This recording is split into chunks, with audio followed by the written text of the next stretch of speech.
I'm Nicola Cutcher and I live along the River Wye. The River Wye flows through the lives of everyone who lives here. I come here to Redwood Beach with my kids. They throw pebbles in the river and play here.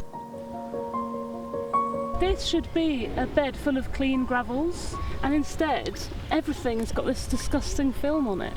Just lifeless, and with the dead swan it's even more nightmarish today. It's really sobering. I walked down here today and you could hear birds song and all the leaves are out and it looks beautiful, and we saw some butterflies, and I thought, oh, maybe it'll actually be quite nice to be down by the river today. And then we arrived and we saw a dead swan. All the stones are really slimy. They've all got this kind of scummy growth on them. People that have known the river for a long time say they hear fewer birds, they see fewer fish, there's less insect life. Just feels like a river in decline, and then that's what the science says as well. So last year Natural England downgraded the River Wye to unfavourable declining, and the next stage down is part destroyed. The main pollution on the River Wye comes from agriculture. So while sewage is a massive issue on many rivers, and there are points where we have sewage pollution on the Wye as well, the bulk of the pollution here is coming from farming. We've just got a farming system here that's out of balance with its environment. So to take the poultry sector, there's over 20 million chickens in the River Wye catchment area, and they create more manure than the land can absorb, especially on top of all the cattle and sheep that have always been here. The main impact of the river's demise, I think, has been on people's mental health. It's depressing, it's really depressing, and on a bad day people just cry about it and feel really let down and angry, and it is mobilising because we know rivers can bounce back. So if we stop the pollution, this river can come back to health and life will return, and that's the future that we're fighting so hard to see. It just makes me really sad. It is really heartbreaking to live alongside a dying river, and for that to be the narrative that my kids inherit, I just find utterly unacceptable.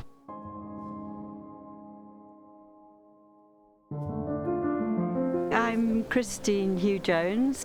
When Friends of the River Wye started, I was in at the beginning. So we're going to go along this footpath which goes round 5 chicken sheds. Oh, I can smell the chickens here. Pretty strong. It smells sort of sweet and nasty. This is a chicken farm that's been there since 2014 or 15. Something like, I think, 170,000 broilers in it.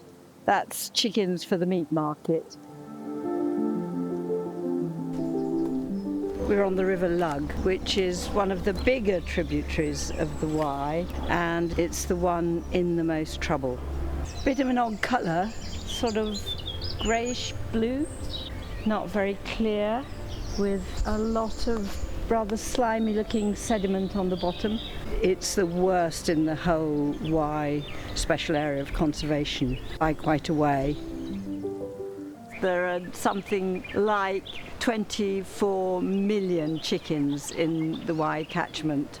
And obviously, if you have so many chickens, you've got to think where the manure goes. It gets spread on the fields.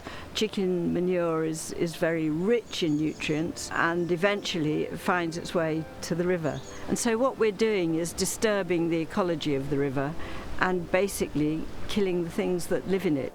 And the algal blooms clog up the river and suffocate the wildlife. And we found in the Wye and the Lug that the water crowfoot, which is what makes these rivers so special and why they're designated as a special area of conservation, has virtually disappeared in the river.